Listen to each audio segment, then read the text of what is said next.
All right, let's just jump right in. We're going to tackle a pretty wild hypothetical today, a full-on military clash between two major powers, Pakistan and Israel. And yeah, both are nuclear capable, which, well, that changes everything. So the big question is, what if? What if these two nations, who are literally thousands of kilometers apart, actually went head-to-head? You've got two completely different ways of thinking about warfare clashing here, and that's what makes this so fascinating. I mean, just think about it. The sheer distance alone is a huge logistical nightmare. Then you throw in their seriously advanced arsenals, and, oh yeah, the nuclear elephant in the room. It's not a simple matchup, that's for sure. It's incredibly complex. So to really get a handle on this, we're going to break it down into 5 key parts. We'll look at the big picture, then their ground forces, who rules the skies, their missile game, the offense versus the defense, and finally, that massive wild card, the nuclear factor. Okay, first up, let's just set the scene. This is a classic matchup. On one side, you have the sheer size and conventional power of Pakistan's military, and on the other, you have Israel's high-tech, razor-sharp approach, backed by some of the best intelligence in the world. All right, let's talk ground forces, the boots on the ground. And right off the bat, you can see two completely different game plans at work. And this slide just lays it out perfectly. Pakistan's strategy: build a massive, full-time professional army that's always ready to go. Israel, on the other hand, went a different route. Their whole system is built to go from 0 to 100 real quick by calling up a huge reserve force when things get serious. You just can't ignore the sheer size of Pakistan's military. It's a massive advantage. We're talking about one of the largest standing armies on the planet, a force that's been built up and refined for decades. It's huge. Now, Israel's strategy is what you'd call a force multiplier. Because almost everyone serves in the military, they have this massive pool of trained citizens ready to be called up. So when a crisis hits, their army can just balloon in size practically overnight with people who already know exactly what they're doing. Okay, so that's the ground. Now let's look up to the skies. Because let's be real, in any fight today, whoever controls the air has a massive, massive advantage. And this is where it gets really interesting. It's a classic battle of tech versus training. If you just look at the list, both air forces look pretty stacked. Pakistan has a mix of really solid jets like the JF-17 and the classic F-16, and their pilots are top-notch, no question. But then you look at Israel's side, and you see the F-35. And folks, that is an absolute game changer. So what's the big deal? It's all about one word: stealth. The F-35 is basically a ghost to enemy radar. This means it can fly deep into hostile territory, hit its target, and get out before the other side even knows it was there. That's a huge, huge advantage.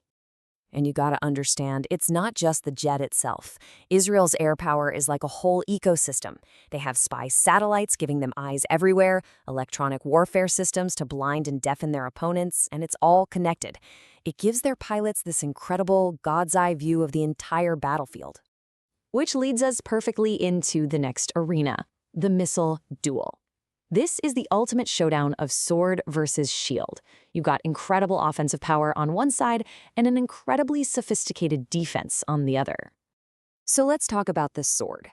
Pakistan has poured a ton of resources into developing its long-range missiles. Things like the Shaheen and the Gari. We're talking about weapons that can reach out and touch targets from way, way back. It's the cornerstone of their ability to project power and deterrence. Okay, so what about the shield?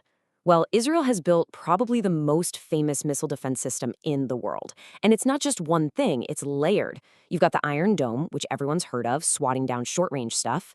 But then you have other layers, with systems like David's Sling and the Arrow, specifically designed to take out those big, scary, long-range ballistic missiles we just talked about. It's a full-on defensive web. So we've talked ground, air, missiles, but all of that, every single bit of it, gets turned on its head by one last thing, the ultimate X factor, the one thing that changes the entire equation. And surprise, surprise, they have different approaches here too. Pakistan is very open about it. Yes, we have nukes. They are a key part of our defense. Israel, though, they play it coy. They have a long-standing policy of basically never confirming or denying they have them, even though, well, everyone pretty much assumes they do. And this is the bottom line, really. Because both sides have this ultimate weapon, it makes a huge direct war between them, well, almost unthinkable. The idea of mutually assured destruction, you nuke us, we nuke you, and everybody loses, it's the most powerful deterrent there is. It kind of cancels out everything else we've just discussed. So, at the end of the day, there's no easy answer to who would win. It's not that simple. Pakistan has the numbers, the sheer manpower, and that long-range punch. Israel has the bleeding-edge tech, the incredible precision, and that ace up their sleeve with their reserve system. And really, this whole comparison just boils down to one massive question about warfare today. What's more important? Is it the overwhelming force of a massive army, or is it the surgical precision of superior technology? That's really something to think about. All right, let's just jump right in. Picture this. You are the most powerful person on the planet, and your first day on the job, it starts with the absolute worst news imaginable. The stakes, they're not just high, they are literally existential. You know, this is the exact scenario that keeps world leaders and military planners up at night. This isn't some Hollywood movie plot. It's a very real-world protocol. You have less time to decide the fate of millions than it takes to order a pizza. Heck, less time than it takes to get through this explainer. And this timeline, wow, it just shows you how incredibly compressed that decision really is.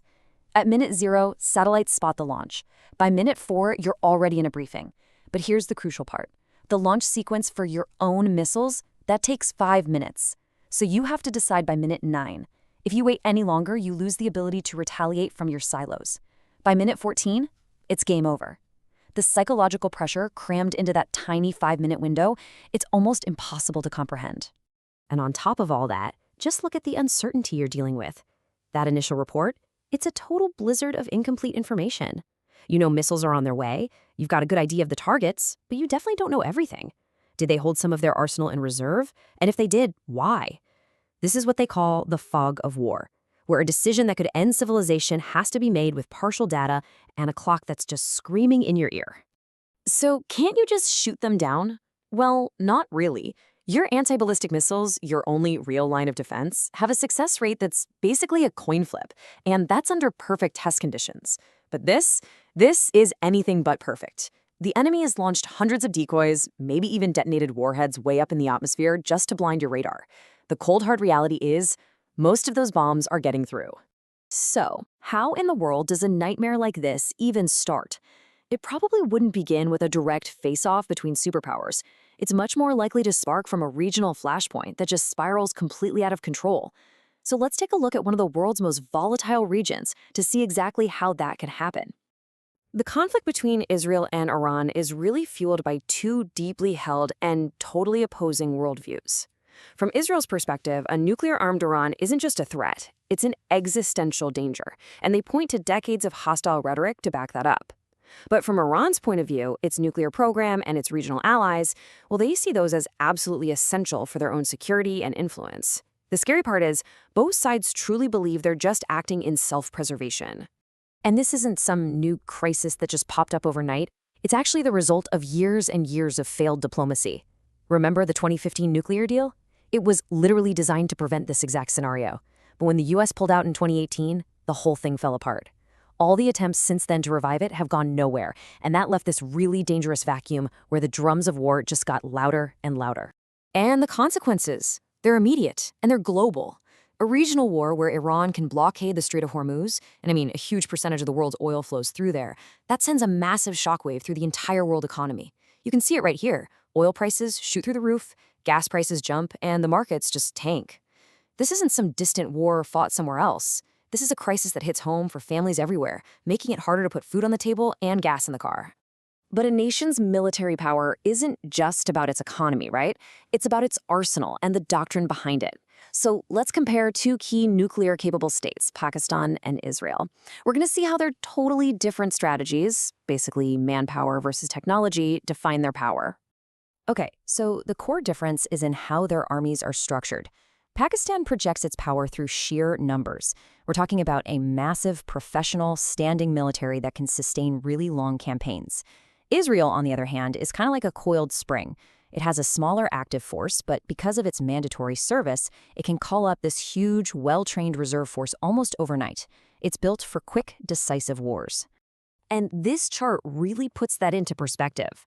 When you look at the number of active day-to-day military personnel, Pakistan has a clear and pretty significant advantage. That numerical superiority is a huge part of its military strategy. But, modern warfare isn't just a numbers game. Israel counters its disadvantage in manpower with a huge technological edge. We're talking about advanced stealth fighters like the F-35 that can just slip past enemy radar, precision strikes that can take out an enemy's command structure, and this incredible network of satellites that gives them a god's eye view of the battlefield. It's a classic strategy of quality over quantity. And then you have the ultimate trump card. While Pakistan is an officially declared nuclear state, Israel has this policy called nuclear ambiguity. By never confirming or denying that it has nuclear weapons, it creates this incredibly powerful deterrent. Any potential enemy has to assume the worst-case scenario, and that just fundamentally changes their entire strategic calculus, all without Israel ever having to make a single threat. So, we've looked at the timeline, the politics, the military strategies, but what happens when deterrence fails? Let's stop talking about the abstract and get into the horrifying reality of what a nuclear strike actually looks like. This is a simulation of a small, 15-kiloton bomb, about the size of the one dropped on Hiroshima, hitting a major city. Within a 1-kilometer radius, everything is just gone, vaporized. Go out to 3 kilometers and the mortality rate is 75%. And imagine this. You're 8 kilometers away, thinking you might be safe, and then the shockwave hits, shattering every window and turning all that glass into a million tiny daggers.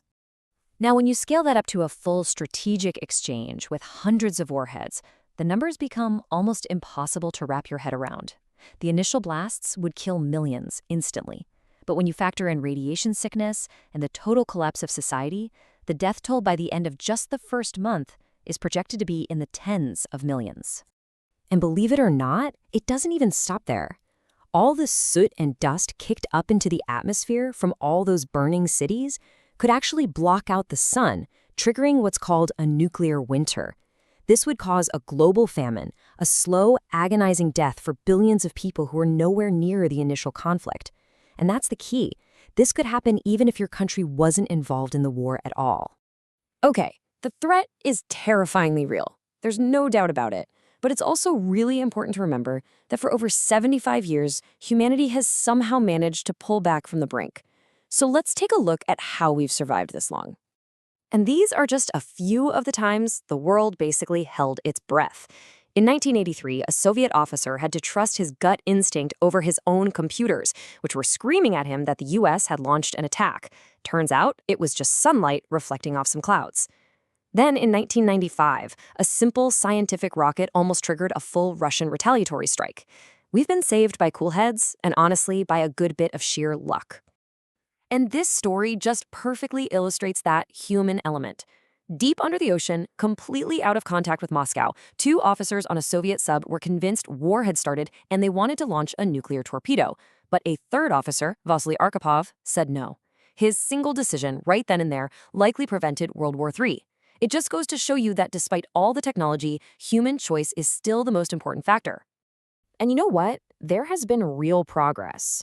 Over decades of really difficult arms reduction treaties, the global nuclear arsenal has been drastically cut down from its terrifying Cold War peak. This shows that moving toward a safer world isn't just a fantasy. It's something we've actually done before, and successfully. But the journey is definitely far from over. New tensions, new kinds of weapon systems, they complicate the picture. But the lesson from our past is crystal clear. Progress towards a world without these weapons isn't guaranteed, but it's also not impossible. And that really leaves us with the ultimate question. We've built all these complex systems to prevent this nightmare, but we know those systems can fail. We rely on the good judgment of individuals, but we also know that humans make mistakes. So if the risk of using these weapons, even once, is a catastrophe for literally everyone on Earth, is the only winning move to just not play the game at all?